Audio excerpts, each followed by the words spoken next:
Essa é uma história inspirada em um relato real. Os nomes dos verdadeiros envolvidos foram alterados para preservá-los. Se você quer contar sua história de separação ou divórcio, entre em contato pelos canais disponíveis na descrição do vídeo ou na bio. Vivi anos presa em um casamento abusivo.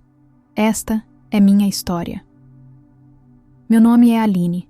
Tenho 38 anos e aprendi do jeito mais duro que o amor pode se disfarçar de muita coisa bonita antes de mostrar a face da prisão.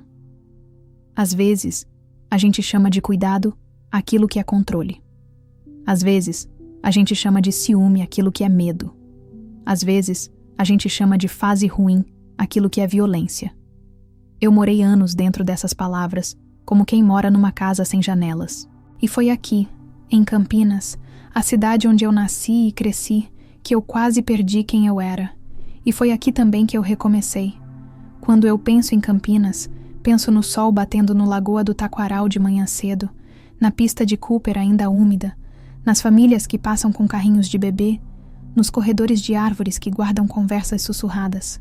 Penso no barulho dos ônibus na Aquidabã, nos vendedores chamando na 13 de maio, no cheiro de café fresco saindo das padarias do centro, onde o balcão é confidente de histórias que ninguém posta. Penso também no entardecer visto da norte-sul, quando o céu muda de cor e a cidade parece suspirar com a gente. Campinas sempre foi cenário de tudo o que vivi.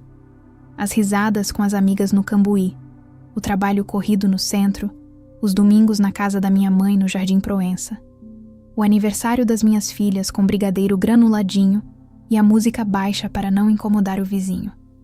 É esquisito, mas sempre que eu tento explicar o que vivi, eu começo falando da cidade. Talvez porque a cidade me lembre o que é real. Porque quando a gente vive um relacionamento que se transforma num labirinto, a realidade vai perdendo o contorno. Por fora, parecia tudo certo. 2 filhas lindas, um casamento que nas fotos parecia feliz, mesa posta nos aniversários, sorriso ensaiado para a família que perguntava: "Está tudo bem?" Eu respondia que sim, e até acreditava por alguns segundos. A verdade é que a minha casa tinha paredes, mas não tinha abrigo. Tinha quarto, mas não tinha descanso. Tinha mesa, mas a fome era de outra coisa. Eu não vou começar essa história pelo começo mais óbvio, o dia em que conheci o Ricardo, porque o começo que importa, para mim, foi o dia em que percebi que eu tinha desaprendido a respirar. Eu estava no Taquaral com as meninas, um sábado de sol que convidava a ficar ali sem pressa. Elas queriam sorvete de casquinha, e eu, por reflexo, peguei o celular para pedir autorização. Foi nesse gesto automático, pequeno, que a minha garganta fechou. Eu olhei o celular, olhei minhas filhas de mão estendida e senti um nó. Desde quando eu preciso pedir permissão para dar um sorvete às minhas filhas? Eu não liguei. A gente comprou o sorvete, sentou no banco, e eu fiquei observando os patos cortando a água, enquanto elas riam com bigodes de creme no rosto. Eu devia estar rindo também, mas não conseguia. Ali, com o sorvete derretendo no meu dedo, eu entendi que a minha vida tinha virado um conjunto de pequenos medos. Se você me perguntasse naquela época, eu diria que estava tudo sob controle. Eu sempre tive orgulho de ser uma mulher que dá conta, do trabalho, da casa, das filhas, da vida. Em Campinas, a gente cresce ouvindo que tem que ser forte, que tem que estudar, que tem que insistir. Eu insisti por anos numa coisa que não existia mais. E quando eu digo que não existia mais, talvez nem tenha existido do jeito que eu sonhei. Eu não sei exatamente quando o amor virou outra coisa, mas sei apontar os momentos em que eu virei outra pessoa. Quando passei a pedir desculpa antes de falar, quando comecei a escolher roupa pensando no que ele diria, quando terminei amizades para não causar briga, quando evitei visitar minha mãe para não ouvir piada debochada, quando parei de me olhar no espelho porque meus olhos não me reconheciam. As pessoas perguntam: "Como começa?" E eu respondo: quase nunca começa com um tapa. Começa com uma piada sobre a sua roupa, com um "eu só quero o melhor para você", com um "você é muito sensível", com um "foi só um empurrão, você sabe como eu sou explosivo". Começa com um pedido para você não ver mais aquela amiga que te influencia, com um comentário sobre sua mãe, que se mete demais, com um "vamos ficar mais em casa, é mais nosso", que vira: você só sai dessa casa por cima do meu cadáver. Começa com uma traição que vira culpa sua. Se você fosse mais carinhosa, eu não precisaria. Com um presente caro no dia seguinte, com um buquê de flores que você não sabe se põe no vaso ou no lixo. Começa com uma dúvida que você engole para não brigar, até virar silêncio. E o silêncio, eu aprendi, é onde a violência gosta de morar. Eu não sou só dor. Eu sou mãe. Eu sou a filha da Dona Teresa, que vendeu quentinha por anos para pagar meu curso técnico. Eu sou a amiga da Paula, da Roberta, da Kátia, que no Cambuí sempre me lembravam quem eu era quando eu esquecia. Eu sou a Aline, que sabe o caminho do terminal Mercado de Olhos Fechados, que tem padaria favorita na Moraes Salles, que conhece o segurança do prédio pelo nome e leva bolo para a portaria no Natal. Eu sou a mulher que trabalhou de segunda a sábado, que tomou o ônibus lotado no pico, que aprendeu a fazer arroz soltinho e a trocar resistência de chuveiro quando ele queimava no inverno. Eu sou a Aline que dançava forró no domingo, que comprava vestido na feirinha da José Paulino, que guardava moedas para levar as meninas ao cinema do shopping uma vez por mês. Eu sou tudo isso, e foi por tudo isso que eu não podia mais aceitar uma vida de pouco. Eu não estou escrevendo para apontar um culpado e uma vítima sem nuance. Violência tem muitos jeitos de entrar numa casa. Eu, às vezes, deixei a porta aberta, achando que era amor que estava chegando. Eu disse tudo bem quando não estava. Eu disse, vai passar, quando piorava. Eu disse, é só mais essa chance, quando já eram chances demais. Eu acreditei nas desculpas, nas promessas, nas lágrimas. Eu acreditei que a família precisava ser preservada a qualquer custo, como se as minhas filhas precisassem de uma mentira para crescerem bem. Hoje eu sei. As crianças não precisam de uma casa perfeita. Elas precisam de uma casa onde ninguém tenha medo. Aquela tarde no Taquaral foi o primeiro passo. Eu não saí correndo. Eu não liguei para a polícia. Eu não arrumei as malas. Eu só respirei. Parece pouco, mas respirar foi o primeiro recomeço. Voltei para casa com a decisão mais simples e mais difícil. Eu não ia mais pedir permissão para existir.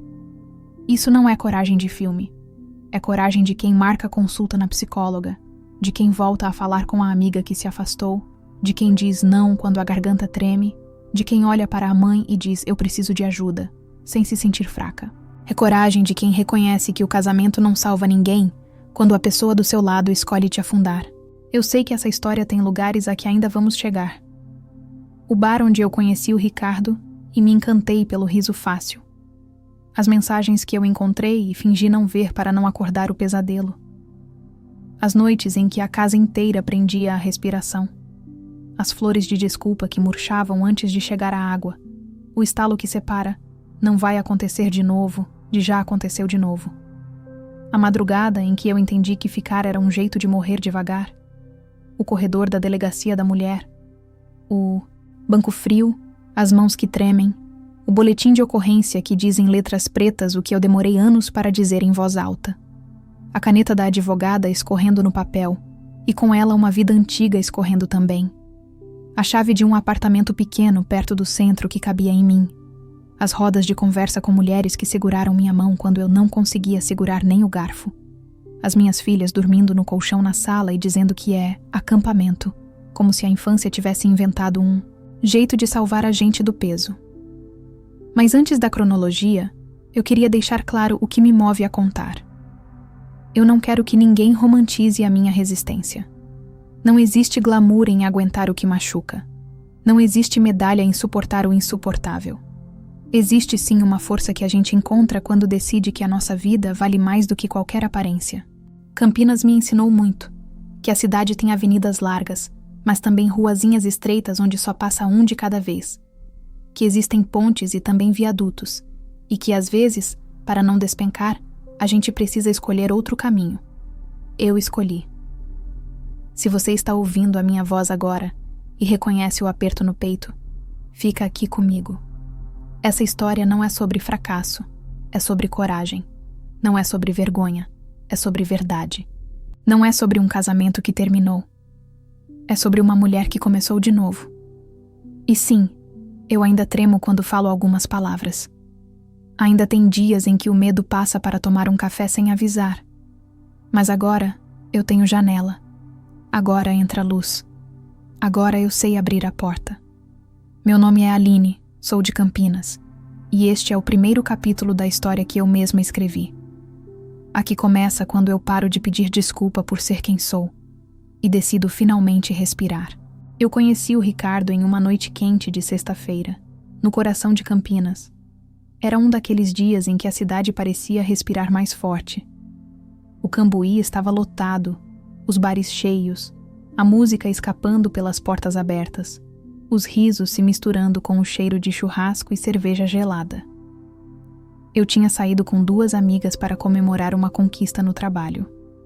Lembro que eu estava de vestido azul, simples, mas que me fazia sentir confiante. Não sabia que aquela noite iria marcar minha vida de um jeito que mudaria tudo. Ricardo apareceu como quem já tinha ensaiado a cena. Alto, sorriso fácil, olhos escuros que pareciam enxergar direto dentro da gente. Ele se aproximou da nossa mesa com uma segurança que, na época, eu achei encantadora. Pediu licença, fez uma piada qualquer sobre o calor da cidade e em poucos minutos já estava sentado entre nós, conversando como se fosse amigo de longa data. Ele tinha aquele jeito de quem domina o ambiente sem esforço. As pessoas olhavam quando ele falava, e eu, que sempre fui mais reservada, me senti escolhida quando ele direcionou toda a atenção para mim. Conversamos a noite inteira. Descobri que ele também era de Campinas. Conhecia cada canto da cidade, desde as feirinhas de bairro até os restaurantes mais sofisticados. Ele falava com paixão sobre a infância no Jardim Chapadão, sobre jogar bola na rua até tarde, sobre as festas juninas que reuniam vizinhos. A cada história, eu me via rindo, como se estivesse diante de alguém que conseguia traduzir em palavras a mesma Campinas que eu carregava no coração. No final da noite, ele me ofereceu carona. Eu hesitei, mas aceitei. O trajeto pela Norte-Sul parecia diferente com ele ao volante. Conversamos sobre sonhos. Eu falei do desejo de crescer profissionalmente, de dar uma vida estável para minhas filhas. Ele disse que queria alguém que estivesse ao lado dele em tudo, que acreditasse no futuro que ele planejava construir. Quando me deixou em casa, segurou minha mão com firmeza e disse: "Você é diferente, Aline. Faz tempo que eu não sinto isso." Eu entrei em casa com o coração acelerado. Minhas amigas mandaram mensagens dizendo que ele tinha sido atencioso, que parecia um bom partido. Eu dormi sorrindo naquela noite, acreditando que talvez o destino tivesse, enfim, colocado no meu caminho alguém que poderia me dar aquilo que eu sempre busquei: segurança e amor. As semanas seguintes foram um turbilhão. Ricardo me ligava todos os dias, mandava mensagens carinhosas, aparecia de surpresa no meu trabalho com flores simples, mas que para mim significavam o mundo. Ele fazia questão de me levar para jantar, de me apresentar aos amigos, de me incluir nos planos. Passeávamos pelo Taquaral como se fosse um cenário de novela, rindo das crianças correndo, falando sobre futuro. Às vezes, parávamos para tomar caldo de cana na feira e ele me olhava como se eu fosse a única pessoa ali. Eu me sentia vista, valorizada, desejada. Com o tempo, ele conheceu minha família. Minha mãe, sempre desconfiada, disse que ele era bom de conversa demais. Mas eu não quis ouvir. Para mim, ele era o homem que tinha chegado para me resgatar de uma vida de batalhas diárias, de cansaço acumulado, de solidão que eu escondia até de mim mesma. Ele me fazia sentir como se finalmente eu tivesse encontrado um porto seguro. A intensidade foi tanta que em menos de 1 ano já estávamos morando juntos. O apartamento em Campinas parecia pequeno, diante de tantos sonhos que dividíamos. Ele falava em viajar, em abrir negócios, em construir uma vida sólida. Eu acreditava em cada palavra, porque queria acreditar. Afinal, quem não quer acreditar em promessas de amor eterno? Olho para trás agora e vejo que tudo foi rápido demais. Mas na época, eu chamava de destino. As surpresas que ele fazia, o jeito de me envolver em cada plano, as palavras doces que pareciam ensaiadas, tudo isso me deixava sem espaço para dúvidas. O encanto era como um perfume que se espalha pela casa, invisível, mas presente em todos os cantos. E no fundo, talvez eu tenha fechado os olhos para alguns sinais. Pequenas críticas disfarçadas de cuidado, perguntas insistentes sobre com quem eu estava, comentários sobre roupas que eu escolhia. Eu dizia a mim mesma que era zelo, que era atenção. Hoje sei que eram as primeiras rachaduras no castelo que ele havia construído para me conquistar. Mas naquela época, eu só via o brilho. Campinas foi testemunha desse início avassalador. As praças, os bares, os parques. Tudo parecia cenário para a história que eu achava que estava vivendo. E eu, com o coração cheio de esperança, não percebia que o mesmo palco que me fazia sorrir um dia seria o cenário das minhas maiores dores. No começo, eu dizia para mim mesma que era coisa da minha cabeça. Sempre fui uma mulher de confiar. Nunca tive o hábito de vasculhar celular, abrir gaveta ou desconfiar de cada saída. Mas havia algo em Ricardo que começou a mudar, depois que nos mudamos para o apartamento. Era como se, de repente, a atenção que antes era toda minha passasse a ser dividida com uma presença invisível. O celular dele nunca largava da mão. Antes, ele deixava sobre a mesa, jogado no sofá, até esquecia na cozinha. Mas, de repente, estava sempre no bolso, mesmo quando ia tomar banho. Às vezes vibrava de madrugada, e ele virava para o lado, digitando rápido, com a tela virada para longe de mim. Quando eu perguntava, a resposta vinha seca. É do trabalho. Você acha que empresário descansa? Eu queria acreditar. Eu precisava acreditar. Porque admitir a verdade significava admitir que aquele sonho que eu tinha construído com tanto cuidado começava a se desfazer. A primeira vez que vi algo concreto foi numa tarde de domingo. Ele tinha deixado o celular na sala e foi tomar banho. A tela acendeu com uma notificação. O nome que apareceu não me era familiar. Carla, academia. Eu nunca tinha ouvido falar dela. A mensagem dizia: foi incrível ontem, quero repetir. Meu coração disparou. Peguei o celular com as mãos tremendo. Minha cabeça gritava para não abrir, mas meus dedos já estavam deslizando pela tela. As conversas estavam cheias de emojis, fotos discretas, juras de encontros rápidos. Senti o chão abrir debaixo de mim. Quando ele saiu do banho, eu estava sentada no sofá, com o celular na mão e lágrimas escorrendo pelo rosto. O que é isso, Ricardo? Minha voz saiu fraca, como se não fosse minha. Ele olhou para o aparelho, depois para mim, e em menos de um segundo, aquele sorriso encantador que me conquistou voltou ao rosto. Amor, você entendeu errado. Essa menina é da academia mesmo. Está dando em cima de mim. Eu não tenho nada com ela. Eu só fui educado. Você sabe como as pessoas são. As palavras dele vieram com tanta convicção que por um instante eu quase acreditei. Ele se aproximou, me abraçou forte e disse no meu ouvido: eu nunca faria isso com você. Você é a mulher da minha vida. Eu chorei no colo dele. Queria acreditar. A alternativa era insuportável. Nos dias seguintes, ele se esforçou mais. Flores na mesa, mensagens carinhosas, almoços juntos. Era como se nada tivesse acontecido. Eu me convenci de que podia ter exagerado, de que era melhor seguir em frente. Todo casal tem altos e baixos, pensei. Não vou estragar meu casamento por uma mensagem boba. Mas aquela não foi a última vez. Meses depois, outras pistas começaram a aparecer.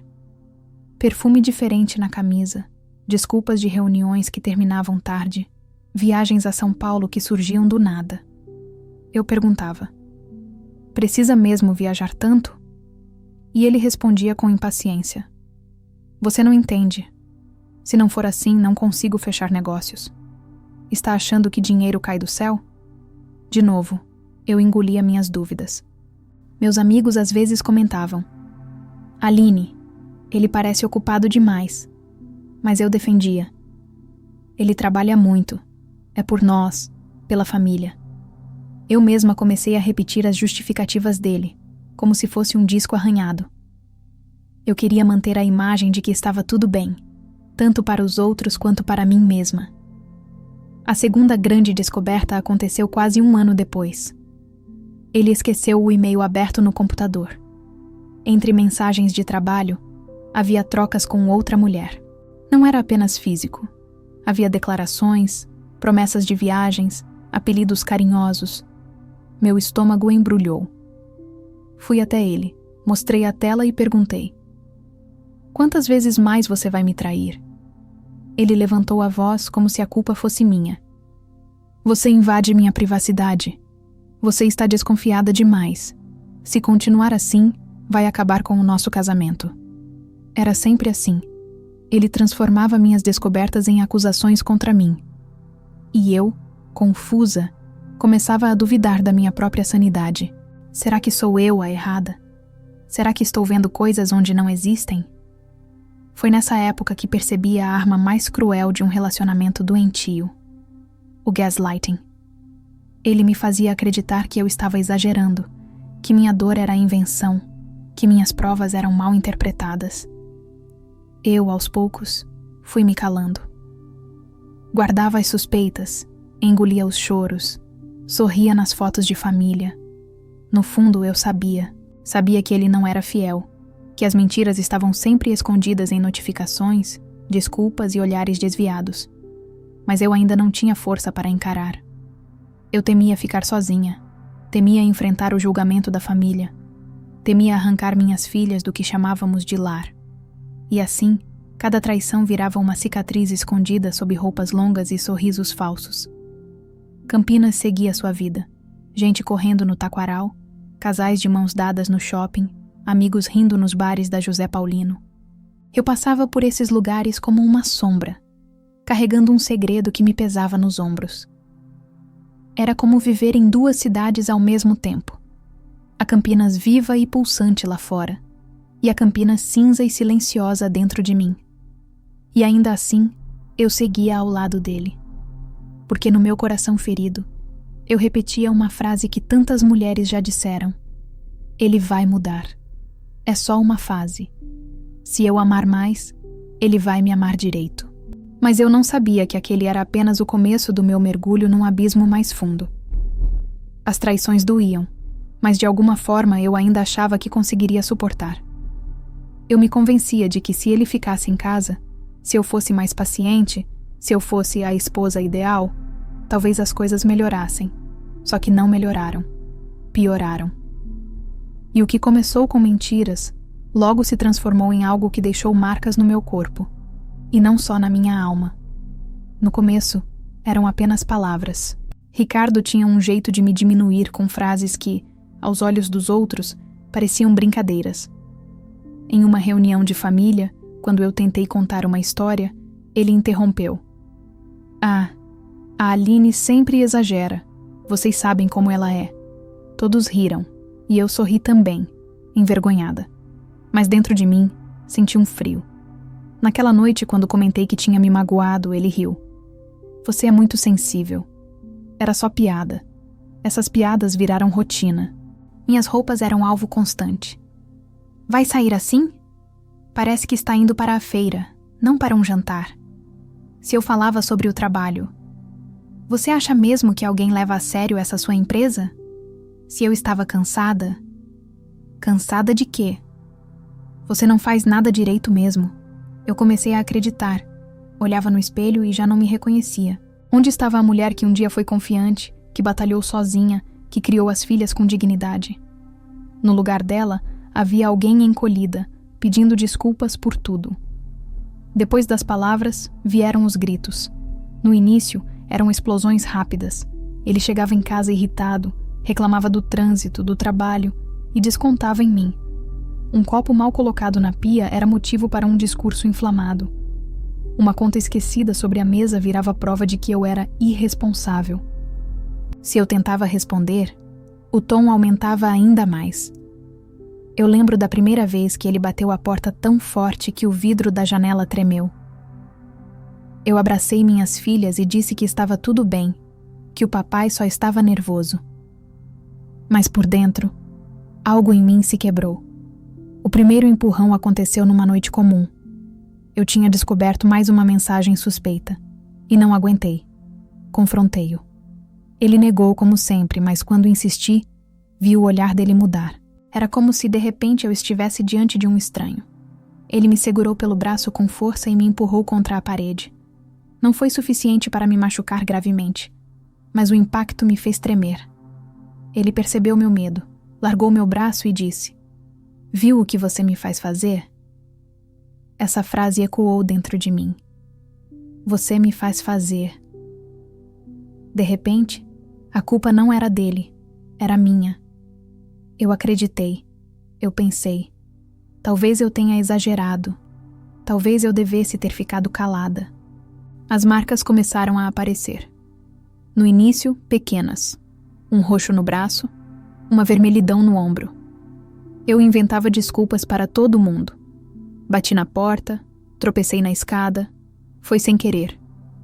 Minha mãe, desconfiada, me olhava nos olhos, mas eu desviava. Eu tinha vergonha. Vergonha de admitir que estava vivendo aquilo. Vergonha de confirmar que todo o conto de fadas tinha virado pesadelo. As agressões foram crescendo em intensidade e frequência. Se eu reclamava do horário que ele chegava, vinha um grito e um soco na mesa. Se eu questionava uma mensagem, vinha um aperto de braço que deixava marcas por dias. Se eu dizia que estava cansada, ele me empurrava de leve, só para eu parar de drama. O pior era que, no dia seguinte, vinha a fase da lua de mel.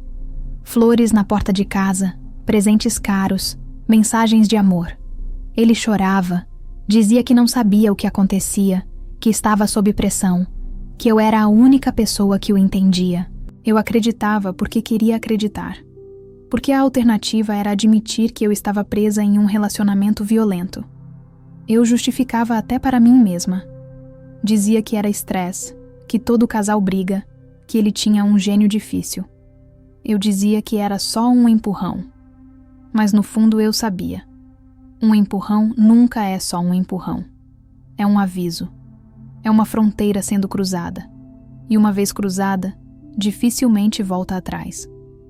Minhas filhas começaram a perceber. Elas eram pequenas, mas não são bobas. Uma noite, depois de mais uma discussão, minha filha mais velha me perguntou baixinho: "Mãe, por que você sempre chora no quarto?" Eu não soube responder. Abracei forte e disse que estava tudo bem, mas por dentro eu gritei, porque eu sabia que nada estava bem. Campinas seguia sua rotina.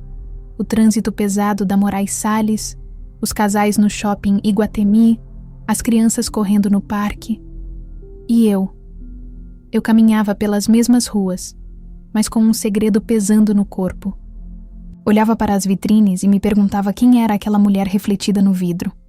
Roupas corretas, sorriso ensaiado, mas olhos que suplicavam por ajuda. Foi nesse período que aprendi que a violência não começa quando o corpo cai no chão. Ela começa muito antes, quando você aceita ouvir que não vale nada, quando se acostuma a pedir desculpa por existir, quando normaliza viver com medo. Eu já estava dentro desse ciclo, e cada dia que passava, as correntes ficavam mais apertadas. Na época, eu ainda acreditava que podia salvar o casamento, que se eu fosse mais paciente, se eu evitasse discussões, se eu me calasse, as coisas poderiam melhorar. Mas não melhoraram. A violência nunca melhora, ela só cresce. E eu, sem perceber, já estava me afundando em um ciclo que quase me custou a vida.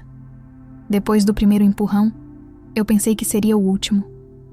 Ele chorou naquela noite, se ajoelhou na sala, me pediu perdão como se tivesse cometido o maior erro da vida dele. Disse que não sabia o que tinha acontecido, que o estresse do trabalho estava acabando com ele, que eu era a única mulher que ele realmente amava. Trouxe flores no dia seguinte, flores grandes, caras, como se o tamanho do buquê pudesse apagar a dor do meu braço ainda roxo. Eu queria acreditar. Queria acreditar porque a alternativa era dura demais. Admitir que aquele homem que me conquistou com promessas de amor eterno era capaz de me ferir era como destruir, de uma vez só, todos os sonhos que eu tinha construído. Então eu aceitei as desculpas, aceitei as flores, aceitei os beijos de reconciliação. e por alguns dias tudo parecia voltar ao normal. Mas o ciclo logo recomeçou. Primeiro vinha a tensão. Eu aprendi a andar na ponta dos pés dentro da minha própria casa. Sabia ler cada movimento do Ricardo, o jeito que ele fechava a porta, a maneira como colocava a pasta no sofá, o silêncio durante o jantar. Eu sabia quando uma tempestade estava prestes a cair. E nesses momentos, eu tentava de tudo para evitar.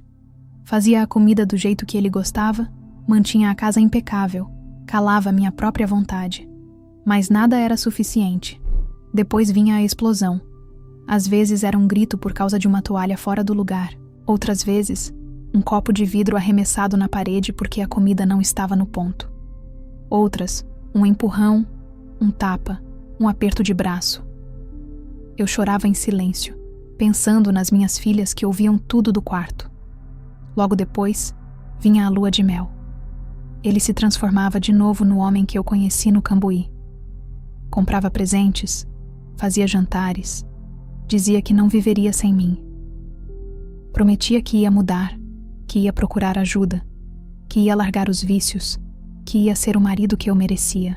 Eu acreditava, ou queria acreditar, porque entre o medo da violência e a esperança do amor, eu sempre escolhia a esperança, mesmo que ela fosse feita de mentiras.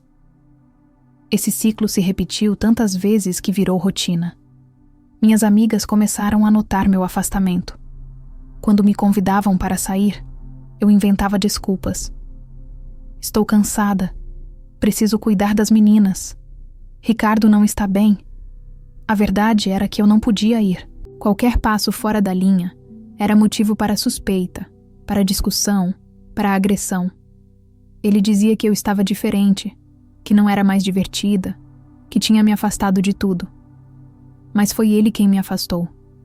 Minha mãe, desconfiada, às vezes perguntava: Aline, está acontecendo alguma coisa? E eu, com um sorriso treinado, respondia: Está tudo bem, mãe. Só cansaço. Eu tinha vergonha. Vergonha de admitir que estava vivendo aquilo. Vergonha de ser julgada. Vergonha de ouvir que eu deveria ter saído na primeira agressão. O ciclo me prendia porque, no fundo, eu ainda acreditava nas promessas. Lembro de uma noite em que ele chegou em casa com uma corrente de ouro dessas caras e colocou no meu pescoço dizendo: Isso é para você nunca esquecer o quanto eu te amo. Mas tudo o que eu conseguia sentir era o peso daquela corrente, como se fosse um grilhão. Eu também tinha medo. Medo de sair, medo de enfrentar o julgamento da família, medo de criar minhas filhas sozinha, medo de não ter condições financeiras. Ele sabia disso e usava contra mim. Quem vai te querer com 2 filhas? Dizia. Eu sou o melhor que você vai ter. E eu, fragilizada, acreditava. As poucas vezes em que pensei em sair, ele me cercou com chantagens emocionais. Dizia que se eu fosse embora, se mataria. Dizia que eu destruiria a família. Dizia que minhas filhas iam me odiar. Eu ficava paralisada. Como carregar essa culpa? Assim, eu me afundava cada vez mais no ciclo. Os dias de calma eram como trégua, e eu me agarrava a eles como um náufrago em pedaço de madeira. Mas no fundo, eu sabia que a próxima tempestade sempre viria. E vinha. Campinas continuava viva lá fora. Eu passava pelo Lagoa do Taquaral e via casais felizes caminhando de mãos dadas. Eu olhava e me perguntava: será que eles também vivem o que eu vivo? Será que, por trás dos sorrisos, também existe medo? Às vezes invejava até os casais discutindo na rua, porque ali, pelo menos, a discussão era visível, não escondida atrás de paredes que ecoavam gritos abafados. Eu aprendi que a violência é como um relógio quebrado. Não importa quantas vezes você a conserte, ela sempre volta a parar no mesmo lugar. Eu já estava presa nesse relógio, e a cada volta dos ponteiros, eu perdia mais de mim mesma. As filhas começaram a carregar também esse peso. Eu via nos olhos delas o medo quando o tom da voz dele aumentava. Uma vez, a mais nova me perguntou: Mãe, o papai gosta mesmo da gente? Eu engoli em seco e disse que sim, que ele nos amava. Mas dentro de mim, eu já não tinha certeza. O ciclo da violência não é só físico, ele é psicológico, emocional, espiritual. Ele corrói a alma da gente. Eu não era mais a Aline que conheceu o Ricardo naquela noite no bar. Eu era uma sombra dela. Uma sombra que se agarrava às migalhas de carinho que vinham depois de cada agressão, acreditando que talvez, só talvez, dessa vez fosse diferente. Mas nunca era. O que mais me dói, olhando para trás, não são só as traições nem as agressões. É perceber como, pouco a pouco, Ricardo conseguiu me afastar de tudo e de todos. Ele não quebrou só meus ossos, ele quebrou meus vínculos. E o pior é que eu fui permitindo, acreditando que era por amor, que era normal. No começo, era sutil. Comentários sobre minhas amigas. A Paula não é boa influência. Vive solteira, pulando de bar em bar. Você já é mãe, Aline.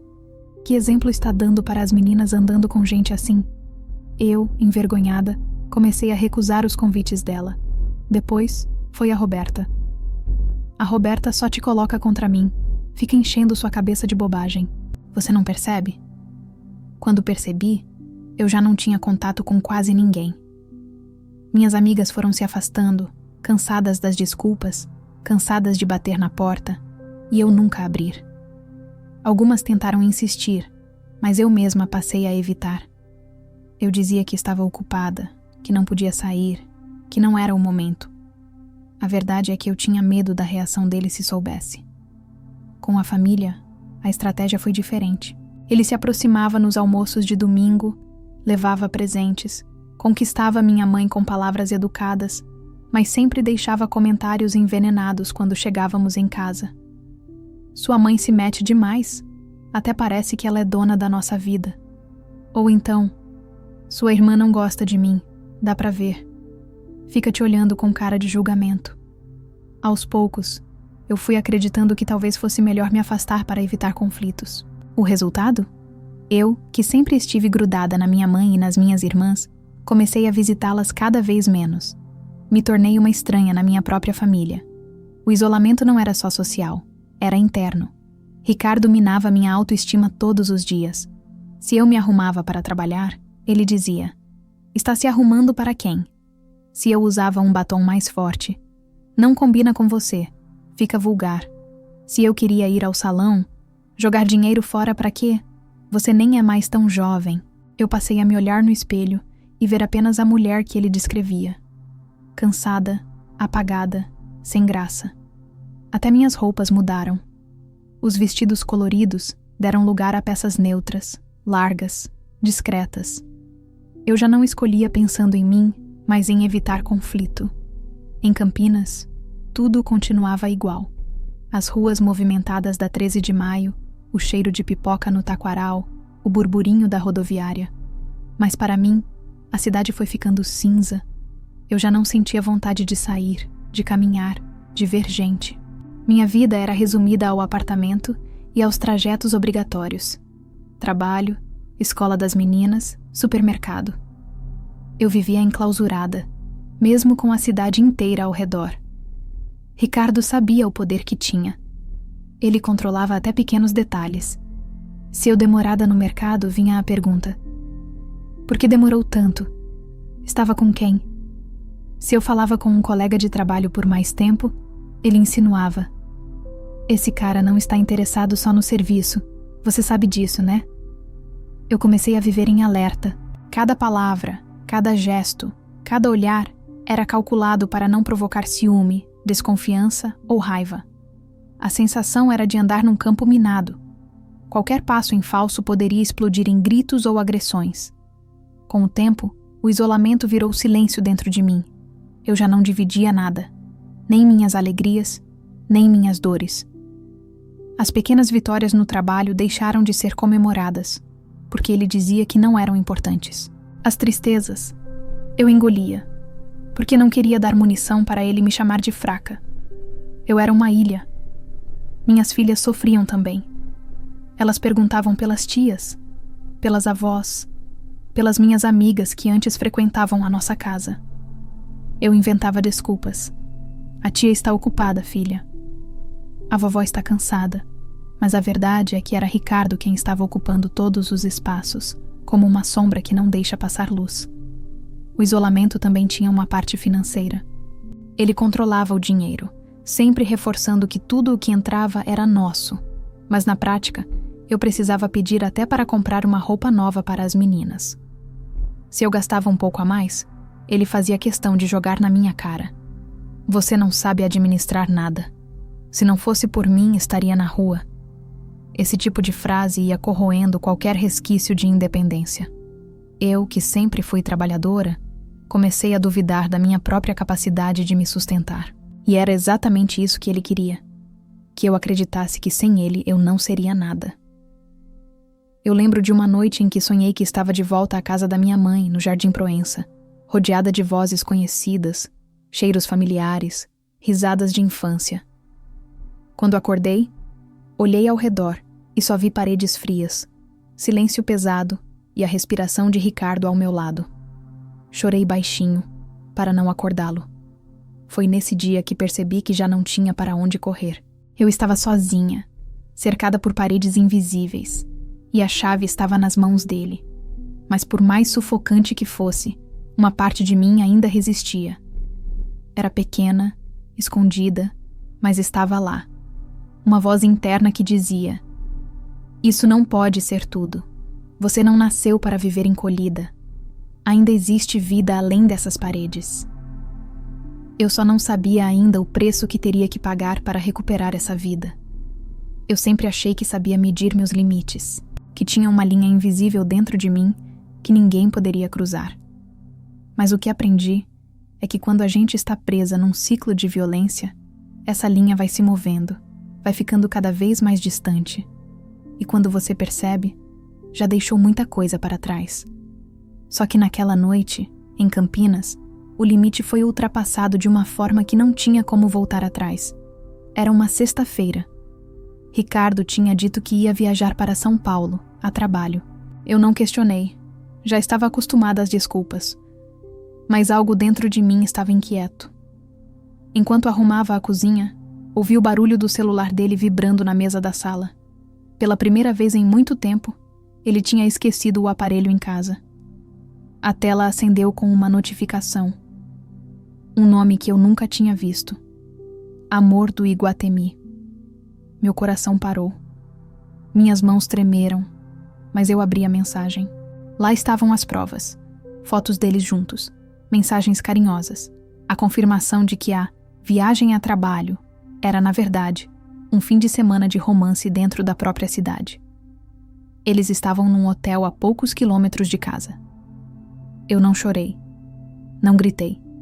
Senti um vazio tão grande que parecia que minha alma tinha saído do corpo. Peguei as meninas, disse que íamos dormir na casa da minha mãe e deixei o celular sobre a mesa, desbloqueado. Na manhã seguinte, Ricardo apareceu na porta da casa da minha mãe. O olhar dele era frio, mas a voz vinha carregada de veneno. Você não tinha o direito de mexer no meu celular. Você destruiu a nossa confiança.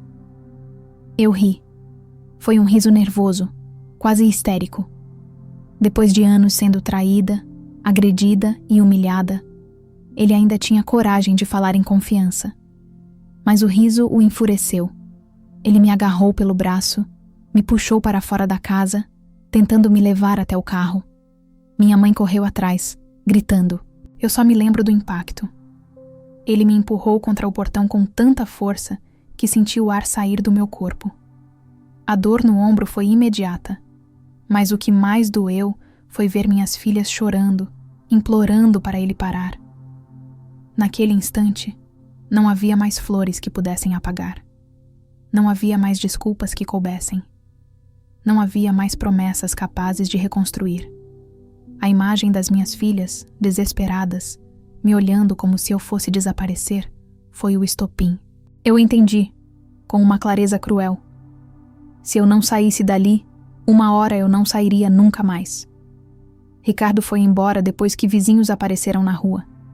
Minha mãe me segurou pelos ombros, chorando, dizendo que eu precisava fazer alguma coisa.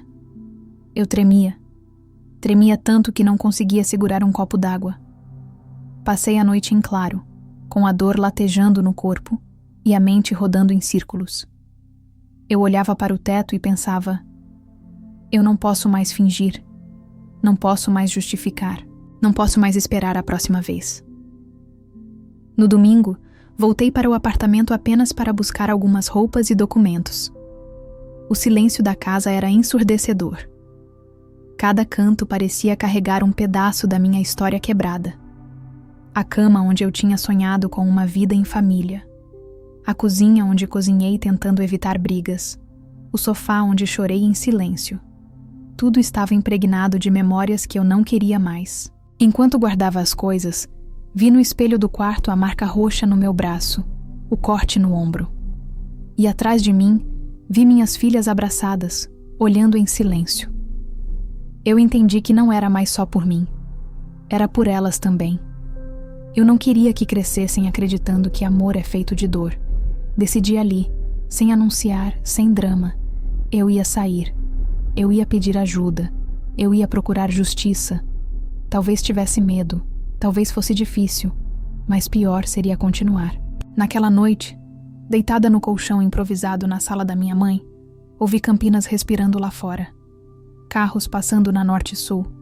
Vozes ecoando de um bar distante. O som abafado de uma música sertaneja. A cidade parecia indiferente ao meu desespero, mas de algum jeito, aquele som me trouxe uma estranha sensação de vida. Eu ainda estava viva. Eu ainda tinha escolha. Foi a primeira noite em anos que consegui dormir em paz, mesmo com o corpo dolorido, porque finalmente eu sabia que não estava mais presa. Eu tinha encontrado meu estopim. Na manhã de segunda-feira, acordei com os braços doloridos e a alma ainda mais pesada. Mas junto com a dor, havia uma certeza. Eu não podia voltar. Eu não podia fingir que não tinha acontecido. Eu não podia mais aceitar flores que só serviam para esconder hematomas. Então, respirei fundo e tomei uma decisão. Iria até a delegacia da mulher em Campinas. Entrar naquele prédio foi como atravessar um portal invisível. As paredes frias, as cadeiras de plástico, o silêncio constrangido das outras mulheres que também estavam lá. Todas carregávamos histórias diferentes, mas os olhos diziam a mesma coisa: medo. Quando falei meu nome no balcão, minha voz quase não saiu, mas eu disse.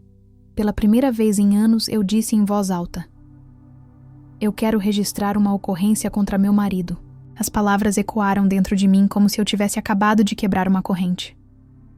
A escrivã me olhou com atenção, pediu que eu contasse tudo. E eu contei. Doeu. Doeu falar sobre cada empurrão, cada tapa, cada traição, cada manipulação. Doeu lembrar das lágrimas das minhas filhas. Mas ao mesmo tempo, foi libertador. Enquanto as palavras saíam, eu sentia como se estivesse arrancando tijolos de uma parede que me aprisionava. Fiz o boletim de ocorrência. A delegada falou sobre medidas protetivas, sobre a Lei Maria da Penha. Eu assinei papéis com mãos trêmulas, mas com um coração que, pela primeira vez em muito tempo, batia no ritmo da coragem. Quando Ricardo recebeu a notificação, a fúria dele foi instantânea. Ele me ligou dezenas de vezes, deixou mensagens cheias de ameaças e manipulações. Você destruiu a nossa família. As meninas vão crescer sem pai por sua culpa. Você não é nada sem mim, Aline. Vai se arrepender. No começo, eu tremia a cada ligação. Apagava as mensagens para não ter que reviver o medo. Mas depois, entendi que cada palavra dele era prova. Comecei a guardar tudo. O processo de divórcio foi uma batalha. Ricardo se fez de vítima diante da família e dos amigos. Dizia que eu estava louca, que eu inventava coisas, que eu queria acabar com a vida dele. Teve quem acreditasse. Alguns parentes me chamaram de exagerada. Outros disseram que eu devia pensar nas meninas antes de expor tudo. Eu me sentia julgada em todos os lados. Na justiça, precisei repetir minha história várias vezes, para advogadas, psicólogas, assistentes sociais. Cada vez que falava, parecia abrir feridas antigas. mas também me fortalecia, porque eu sabia que estava fazendo o certo. Houve audiências tensas, em que ele me olhava do outro lado da mesa com aquele mesmo olhar frio que um dia me encantou. Eu evitava encarar, mas sentia a energia dele tentando me intimidar. Teve um dia em que ele disse diante do juiz: "Essa mulher está destruindo a minha vida." E eu respirei fundo, olhei para a frente e respondi: "Não, eu estou salvando a minha."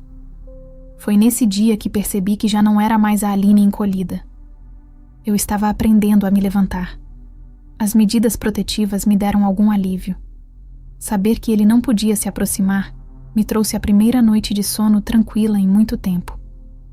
Mas o medo ainda morava dentro de mim. Eu olhava para cada carro parado na rua, cada sombra, cada ligação desconhecida, como se fossem ameaças. Demorou para entender que o medo não desaparece de uma hora para outra. Ele vai embora devagar, como um hóspede que resiste a deixar a casa. Financeiramente, foi um caos. Ricardo tentou esconder bens, diminuir pensão, me acusar de gastos inexistentes. Passei noites em claro com a calculadora na mão, tentando entender como faria para pagar aluguel, contas, escola das meninas. Tive vontade de desistir várias vezes, mas quando olhava para minhas filhas dormindo, lembrava do motivo de estar ali. Eu não queria que elas crescessem achando que violência era amor. O dia em que o divórcio foi oficializado foi estranho. Eu pensei que sentiria uma alegria imensa, mas o que senti foi um vazio. Era como se tivesse terminado uma maratona de quilômetros com o corpo em frangalhos. Não havia fogos de artifício, não havia festa. Havia apenas silêncio, mas naquele silêncio havia também liberdade. Saí do fórum. Respirei o ar quente de Campinas e olhei para o céu. Não chorei.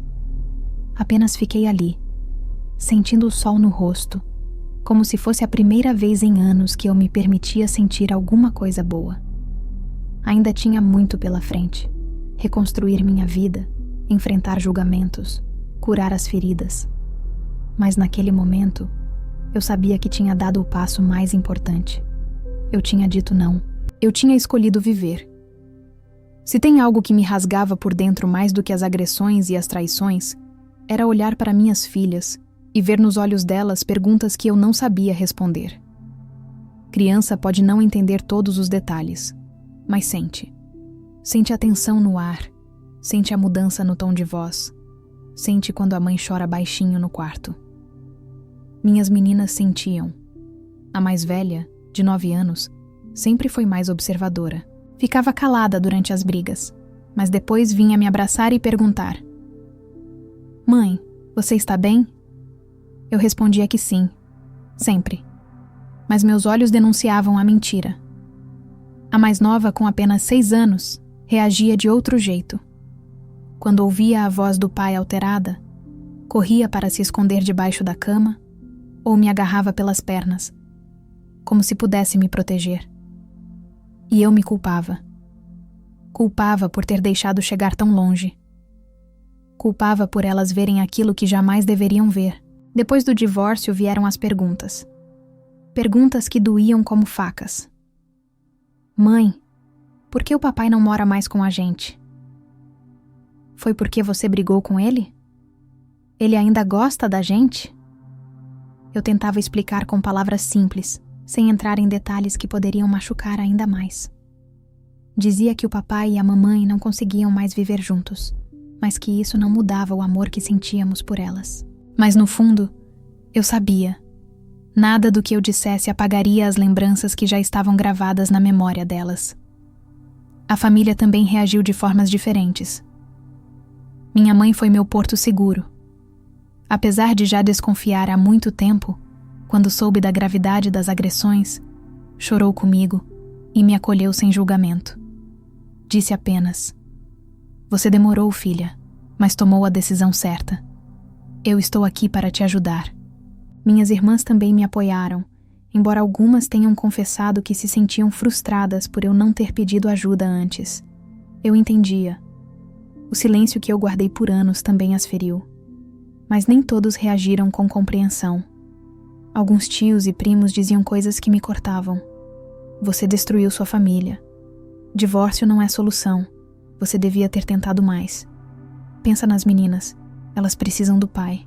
Era como se, para eles, manter a fachada de uma família unida fosse mais importante do que a segurança emocional e física das minhas filhas. Eu carregava o peso desses julgamentos junto com a culpa que já sentia. Houve também quem escolhesse acreditar em Ricardo. Ele se fez de vítima para muitos.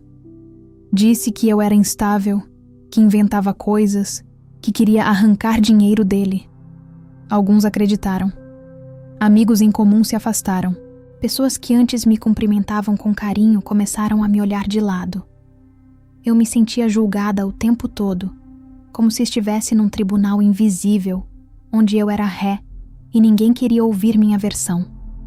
Esse isolamento social doeu, mas o que mais me doía era lidar com as feridas das meninas.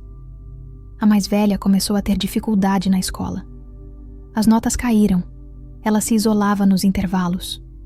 A professora me chamou para conversar, preocupada. Eu expliquei um pouco da situação, sem entrar em detalhes, e chorei na frente dela. Era a primeira vez que falava sobre isso fora do círculo familiar. A mais nova começou a ter pesadelos. Acordava no meio da noite chorando, dizendo que o papai estava brigando com a mamãe. Eu a abraçava, balançava no colo e dizia: "Agora está tudo bem, filha. Agora ninguém vai mais gritar." Mas por dentro, eu me despedaçava. Levei as duas para acompanhamento psicológico infantil. Foi difícil assumir que precisava de ajuda, mas foi necessário. Ali, elas puderam expressar o que sentiam, desenhar seus medos, colocar para fora o que guardavam em silêncio. Aos poucos, vi que estavam encontrando novas formas de lidar com tudo. E eu também precisei de terapia. Porque além de mãe, eu era mulher. E a mulher dentro de mim estava em pedaços. Sentia culpa por não ter saído antes, por ter permitido que minhas filhas presenciassem tanta dor, por ter acreditado em tantas mentiras. A terapeuta me dizia: "Aline, você não foi culpada. Você foi vítima de um ciclo de violência. Demorou muito para que eu acreditasse." Campinas, que sempre foi palco da minha vida, também refletia esse impacto. Os lugares que antes eram cheios de memórias boas, agora eram gatilhos. O bar onde conheci Ricardo, eu evitava passar.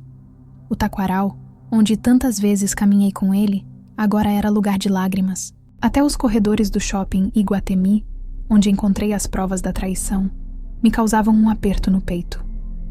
Era como se a cidade inteira tivesse marcas, assim como eu. Mas aos poucos, fui descobrindo novos lugares com as meninas. Uma sorveteria pequena no bairro, onde ríamos sem medo. Uma pracinha simples, mas que virou nosso refúgio. Um cinema no centro, onde aprendemos a transformar tristeza em rituais de carinho. Campinas, devagar, foi deixando de ser cenário de dor e voltando a ser espaço de recomeço.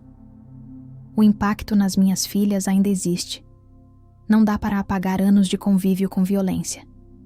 Mas eu aprendi que, mesmo que eu não possa apagar o passado, posso escrever um presente diferente. Posso mostrar a elas, todos os dias, que amor não é feito de gritos, empurrões ou traições.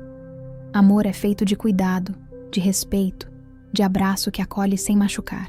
E é esse compromisso que carrego hoje. Reconstruir não só a minha vida, mas também a delas. Porque elas merecem crescer, acreditando que o amor é abrigo, não prisão. Depois que o divórcio foi oficializado, eu me vi diante de uma vida nova, mas completamente desconhecida. Era como se eu tivesse saído de uma prisão escura para um campo aberto, cheio de possibilidades, mas também cheio de incertezas. A liberdade, no início, não me pareceu leve. Ela pesava, porque junto com ela vinha a responsabilidade de recomeçar do zero. Meu primeiro passo foi encontrar um lugar só meu.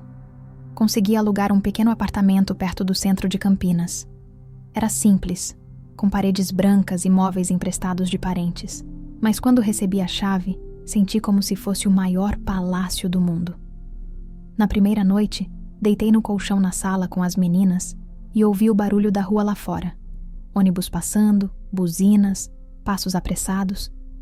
Pela primeira vez em anos, Aquele som não me deu medo. Era a vida acontecendo, e eu fazia parte dela.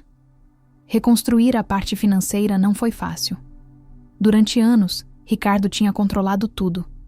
Eu precisei reaprender a lidar com contas, orçamento, planejamento. Assumi um trabalho fixo numa empresa local. E, aos poucos, comecei a equilibrar as finanças. Lembro da primeira vez que consegui pagar todas as contas do mês sem pedir ajuda a ninguém. Era pouco para o mundo, mas para mim foi uma vitória imensa. Eu provei para mim mesma que era capaz. A terapia se tornou um pilar essencial. No começo, eu resistia. Dizia que não tinha tempo, que precisava cuidar das meninas, do trabalho, da casa. Mas minha terapeuta foi paciente.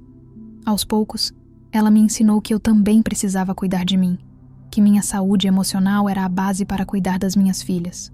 Lá, aprendi a dar nome ao que vivi: manipulação, violência psicológica, violência física, gaslighting. Não eram brigas de casal. Eram abusos. Entender isso foi doloroso, mas também libertador. As meninas também tiveram acompanhamento psicológico. No início, choravam muito nas sessões, mas logo passaram a se abrir. Vi nos desenhos delas a transformação. No começo, traços escuros, pessoas distantes, casas cheias de sombras. Depois, cores voltando, sorrisos, mãos dadas. Eu sabia que não podia apagar o passado delas, mas podia construir um presente diferente. Campinas, que antes era cheia de gatilhos de dor, foi ganhando novos significados. Redescobri o Lagoa do Taquaral, agora como cenário de risadas livres com minhas filhas. Transformei idas ao mercado em pequenas aventuras, onde elas ajudavam a escolher frutas e inventar receitas. Descobri uma padaria no bairro onde a dona sempre me cumprimentava com um sorriso caloroso, e aquele simples gesto me lembrava que ainda havia gentileza no mundo. Também encontrei forças em grupos de apoio a mulheres. Sentar em círculo com outras que tinham vivido histórias semelhantes foi como olhar no espelho e, finalmente, não me sentir sozinha. Cada relato era doloroso, mas também inspirador. Vi mulheres que recomeçaram, que reconstruíram, que prosperaram. E ali entendi que eu também poderia. Aos poucos, voltei a me reconectar comigo mesma. Resgatei hobbies que tinha abandonado, como ler romances e escrever em diários. Voltei a usar roupas coloridas, batons fortes, pequenos sinais de que eu estava recuperando minha identidade. Foi emocionante quando minhas filhas disseram: "Mãe, você está mais bonita agora." E eu percebi que elas não falavam do batom, mas da luz que voltava aos meus olhos. Claro que houve dificuldades. Houve dias de choro escondido no banheiro, noites em que o medo voltava sem aviso, manhãs em que a solidão pesava. Mas nesses dias, eu lembrava de onde saí. Lembrava que cada lágrima de agora era diferente daquelas de antes. Eram lágrimas de cansaço, não de desespero, de saudade, não de aprisionamento. O maior recomeço, porém, foi interno. Aprendi a dizer não sem culpa, a colocar limites, a reconhecer sinais de alerta em relações. Aprendi que não preciso me desculpar por existir, nem me diminuir para caber na expectativa de ninguém.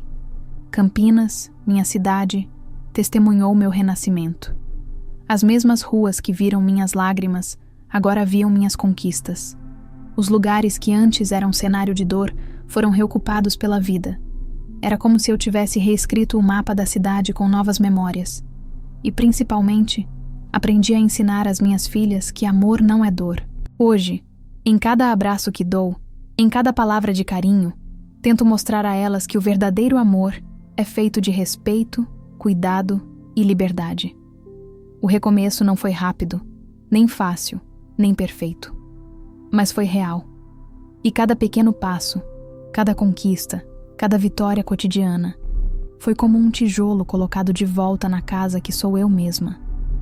Agora, uma casa com janelas abertas, portas destrancadas e luz entrando. Hoje, quando olho para trás, parece que estou folheando um livro antigo, com páginas amareladas pelo tempo. Cada capítulo carrega uma dor, uma marca, uma lembrança difícil de revisitar. Mas também sei que, sem essas páginas, eu não seria quem sou agora. Eu não queria ter vivido o que vivi, mas vivi. E sobrevivi. E sobreviver, para mim, é sinônimo de coragem. Passei anos acreditando que amor e dor podiam andar juntos. Passei anos justificando agressões, tapando os olhos para traições, aceitando flores como desculpa, silenciando gritos com sorrisos falsos. Passei anos me diminuindo para caber em um espaço que nunca foi feito para mim. Mas hoje eu sei, amor verdadeiro não precisa ser explicado, muito menos suportado. Amor é abrigo, não prisão. É liberdade, não medo. Campinas foi palco das minhas maiores dores, mas também do meu renascimento. As ruas que antes eram cenário de lágrimas, hoje também são testemunhas das minhas vitórias. O taquaral, que um dia guardou meu silêncio sufocado, agora guarda risadas com minhas filhas. O centro da cidade, onde tantas vezes caminhei de cabeça baixa, agora é lugar onde ergo o olhar sem medo. É curioso pensar que a mesma cidade que me viu quebrada também me viu levantar. Minhas filhas, minhas maiores razões, também se tornaram minhas maiores professoras. Quando vejo o brilho nos olhos delas ao me verem sorrir, entendo que cada passo que dei valeu a pena. Eu não consegui evitar que presenciassem parte da dor, mas posso garantir que elas cresçam em um lar onde o amor não machuca. Hoje, ensino a elas que respeito não é favor, é obrigação. Que carinho não se pede, se dá. Que silêncio nunca deve ser moeda de troca para a paz. Às vezes me perguntam: Aline, você se arrepende? A resposta não é simples. Eu me arrependo de não ter saído antes. Me arrependo das noites que passei tentando consertar o que não tinha conserto. Me arrependo de ter acreditado que meu amor seria suficiente para mudar alguém que não queria mudar. Mas eu não me arrependo do que aprendi, porque aprendi a me reconhecer. Aprendi a colocar limites. Aprendi a valorizar cada pedaço da minha liberdade. E é por isso que escolhi contar a minha história. Porque eu sei que, em algum lugar, talvez agora mesmo, outra mulher esteja ouvindo essas palavras e se reconhecendo nelas. Talvez esteja vivendo um relacionamento em que a dor já virou rotina. Talvez esteja ouvindo que é exagerada, que é louca, que nunca vai ser amada por mais ninguém. Talvez esteja escondendo marcas no corpo ou na alma. Se essa mulher for você, eu quero que saiba. Você não está sozinha. Eu estive aí. Eu sei como dói.